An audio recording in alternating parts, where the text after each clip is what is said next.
This is giving out prayer cards in Africa. I don't know which one of the native meetings it is. But when we had the meetings there, we had to have the natives of an afternoon and the whites of a night because they wouldn't let them mix. The only place they could be together, which we didn't know, was where the Lord told him to go, to Durban. And there they had big iron gates, and they separated them. But they could all be in the same meeting, but here they didn't. They had the afternoon was the colored people, the blacks, and of a nighttime they'd go into the halls and have them. But they wouldn't let them come in the halls. We just had to have them in open fields. It was wonderful. That's Brother Julius Statscliffe with me, having me give out prayer cards. I was only 15 years old there. But you get to thinking there, the people you see them suffering, you want everybody to have a prayer card. And I'll have to be honest with you, I looked for the worst cases because I knew God was going to heal them.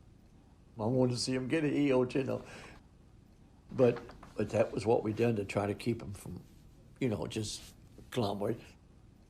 Because when they seen one person healed, they were just like, I don't mean it wrong, it's like cattle. They just stampede. They just come right to the platform.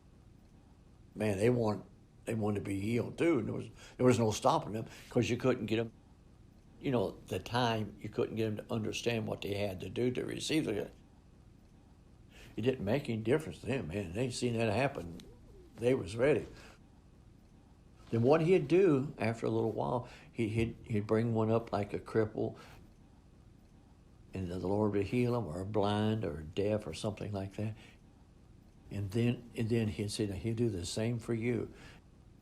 Now, I can't lay my hands on you because there's too many of you, but you lay your hands on one another. And he said, do you believe? He did. Boy, he prayed one prayer in thousands. I mean, just instant. One time in Durban, they called us at the hotel.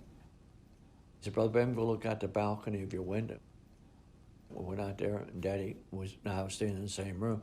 Went out there, and there were 7 of them big cattle trucks with old clubs and old cots and stretchers, and hundreds of people coming behind these 7 trucks singing Only Believe.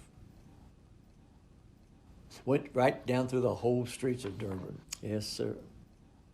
But he said, when I went there, he said, God said, I give you all of South Africa. You can't go there nowhere unless they know him. That's right.